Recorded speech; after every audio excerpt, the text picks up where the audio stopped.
સ્વાધ્યાય 15.2 દાખલા number 1 isometric dot paper પર નીચેના દરેક આકારનો આઇસોમેટ્રિક સ્કેચ બનાવો.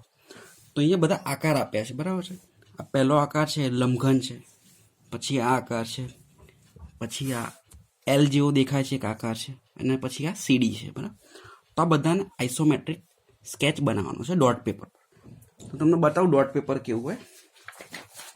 તો આ છે ડોટ પેપર, બરાબર. તો આ જે ડોટ હોય એનો એ ડોટ આ રીતે અહીંયા લેવાનો અને પછી આખી આકૃતિ દોરવાની, બરાબર. આ આકૃતિ છે એને જોવાનું કે આપણે ડોટથી બનેલી છે, આ રીતે ડોટથી બનેલી છે એવું વિચારવાનું, અને જે આપેલું છે એનું જ આખું નકલ મારવાની, બરાબર. તો આપણે અહીંયા શરૂઆત કરીએ. તો પહેલાં લઈએ 1 2 3 ને 4. તો અહીંયાથી શરૂઆત કરીએ. ધારો કે અહીંથી શરૂ કરીએ તો પહેલો, બીજો, ત્રીજો અને ચોથો, આટલો ભાગ બની ગયો. પછી કેટલા ડોટ છે? 1 2 3, એટલે પહેલો, બીજો, ત્રીજો, ચોથો, પાંચમો, છઠ્ઠો, સાતમો અને આઠમો. તો 8 પછી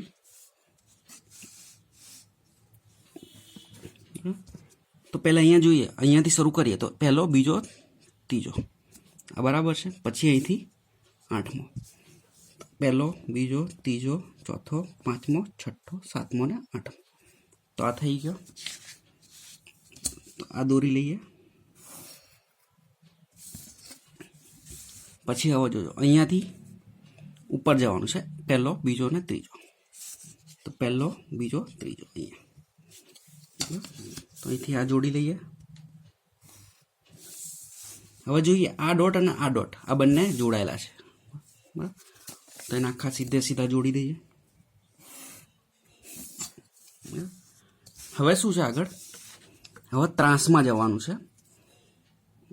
પહેલો, બીજો, બે આ બાજુ જવાનું છે અને પછી એક ઉપર, એટલે બે જમણી બાજુ, એક ઉપરની બાજુ, એટલે આ ડોટ આવશે. તો અહીંયાથી જઈએ, પહેલું, બીજું, બે અને પછી એક ઉપર, આ ડોટ મળી ગયો. હવે આને જોડી લઈએ. હવે અહીંયાથી જઈશું આ ડોટે, તો કેટલા છે? 1 2 3 4 5 6 7 8. તો અહીંથી ગણતા ગણતા 8 આવશે. તો પહેલો, બીજો, ત્રીજો, ચોથો, પાંચમો, છઠ્ઠો, સાતમો ને આઠમો.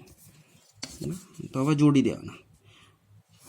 આ ડોટ પેપર ના હોય તો જાતે પણ બનાવી શકાય છે, બરાબર. ફૂટપટ્ટીથી લઈને 1 સેન્ટીમીટરે બધા ડોટ દોરતા રહેવાના, બરાબર. આ ને આ બે જોડાયેલા છે ડોટ, તો જોડી દીધા. હવે આપણે શું કરીશું? અહીંયા આ ડોટથી અહીંયા આરે જોઈએ તો પહેલો, બીજો અને ત્રીજો. તો પહેલો, બીજો ને ત્રીજો, તો આ ડોટ આવી ગયો. હવે આ બેને જોડી દઈએ, બરાબર. જોતા જોતા જ બનાવતા જવાનું. પછી આ બેને જોડી દઈએ, બરાબર. એટલે હવે તમને આકૃતિ આખી દેખાવા માંડી, લંબઘન દેખાવા માંડ્યો. હવે પછી એક આ ડોટ લઈએ, તો પહેલો, બીજો, બે જમણી બાજુ અને એક ઉપરની બાજુ. બે જમણી બાજુ, એક ઉપરની બાજુ, તો આ ડોટ મળી ગયો. હવે આ ડોટ અહીંયા જોડાયેલો છે ને અહીંયા જોડાયેલો છે, આકૃતિ પ્રમાણે, તો જોડી દઈએ.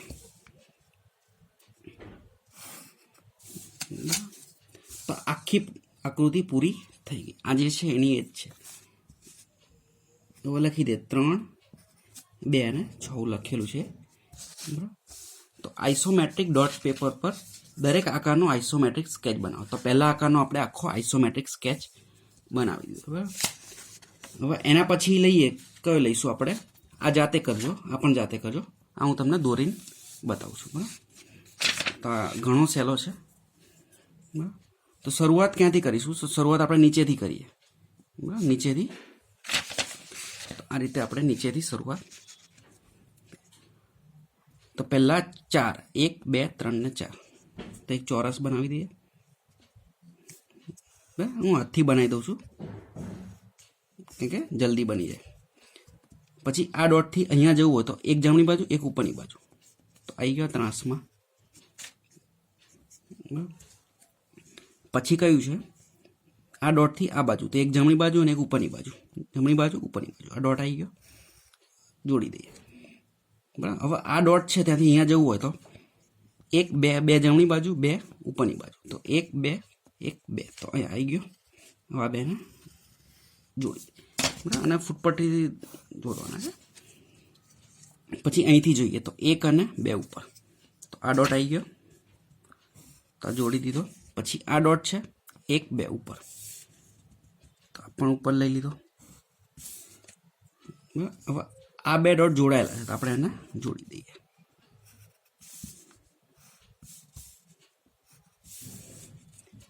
હવે આ ડોટ છે ત્યાંથી 1 2 અને 3 ઉપર, 1 2 3 આના જોડી દઈએ. હવે આ ડોટ અને આ ડોટ, હવે તો તમને જોતા જ ખ્યાલ આવી જાય કે કઈ રીતે છે. બરાબર, તો આ જે આકૃતિ આપેલી હતી આખી બની ગઈ. હવે એના પછી આપણે લઈએ દાખલા નંબર 2. તો આ છે દાખલા નંબર 2. દાખલા નંબર 2 માં શું છે, આપણે રકમ આપેલી છે અને દોરવાની છે. તો એક લંબઘનના માપ 5 સેમી, 3 સેમી અને 2 સેમી છે. આ લંબઘનની 3 જુદી જુદી આઇસોમેટ્રિક આકૃતિ બનાવો. એટલે આની 3 આકૃતિ બનાવી છે. તો લંબઘન છે એ એક જ છે. હવે લંબઘન કેવો હોય, જે આપણે હમણાં દોર્યો એ આ છે લંબઘન. તો આને શું હોય, એક લંબાઈ હોય, પછી એક પહોળાઈ હોય અને એક હોય ઊંચાઈ. તો આ છે ઊંચાઈ, આ છે પહોળાઈ અને આ છે.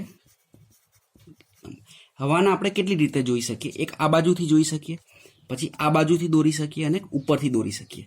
તો ધારો કે આ બાજુથી દોરીએ તો લંબાઈ અને ઊંચાઈ આવશે, આ બાજુથી લઈએ તો લંબાઈ પહોળાઈ અને પેલી બાજુથી પહોળાઈ ને ઊંચાઈ. બરાબર, તો એ રીતે આપણે અહીંયા 3 આકૃતિઓ દોરીશું. બરાબર, તો પહેલાં આપણે લઈએ 5 સેમી અને 3 સેમી, પછી 3 અને 2 અને છેલ્લે 5 અને 2. આ રીતે આ પહેલી આકૃતિ થશે, આ બીજી થશે અને આ થશે ત્રીજી. તો પહેલાંથી શરૂઆત કરીએ. તો પહેલાં આપણે 5 સેમી અને 3 સેમી એનો લંબચોરસ દોરવાનો. તો અહીંથી શરૂઆત કરીએ. લંબચોરસ દોરવો છે તો પહેલાં 5 સેમી દોરી દઈએ. 5 આપણે આ એક છે ને આ 1 સેન્ટીમીટર જેટલું છે ડોટ. તો આપણે 5 ડોટ લેવાના, 1 સેમી, 2 સેમી, 3 સેમી, 4 સેમી ને 5 સેમી. અને 5 સેમી અને આપણે કયું લઈએ 3 સેમી. તો 3 માટે આપણે ઉપર 3, 1 2 અને 3 સેમી થઈ ગયા. આખો દોર દઈએ. ત્રીજું બાકી રહ્યું એ 2 છે. તો આપણે શું કરવાનું, આ રીતે 2 ડોટ લેવાના. તો 1 અને 2.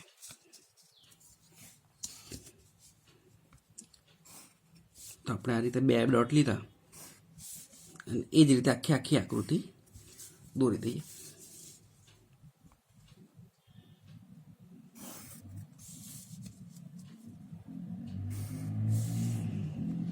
બધાને જોડી દઈએ.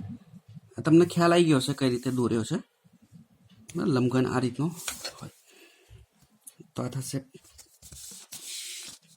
5 સેમી, આ થશે 3 સેમી અને આ થશે 2 સેમી.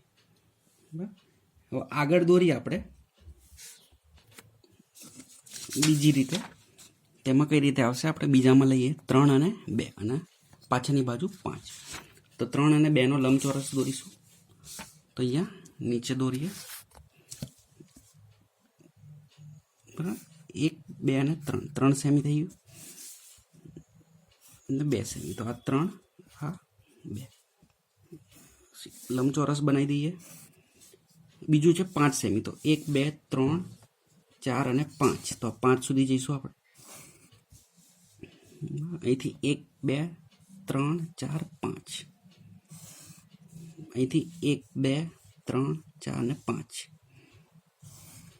અને આ બિંદુથી 1 2 3 4 5.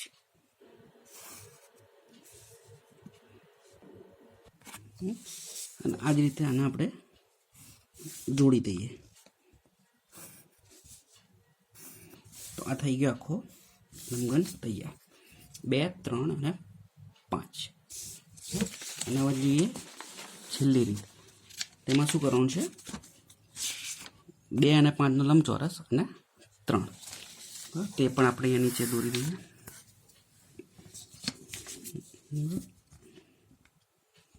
તો 5 લઈએ, 2. આ થઈ ગયો લંબચોરસ.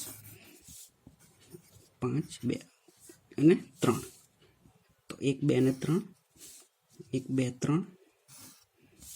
આ બાજુ 1, 2 અને 3, અને અહીંથી 1, 2 અને 3.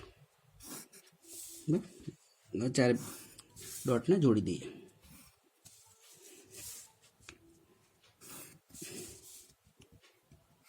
તો આખો આપણો લંબઘન તૈયાર થઈ ગયો 3 અલગ અલગ રીતે. એક રીત, માપ બધાનું સરખું છે 5, 2, 3, પણ અલગ અલગ રીતે આપણે એને જોઈ રહ્યા છે. બરાબર, આપણે ઈંટ હોય તો આને અલગ અલગ રીતે જોઈએ. 5 સેમી, 2 સેમી, 3 સેમીની ઈંટ હોય તો કેવી રીતે દેખાય એ જ રીતે આ છે આખું.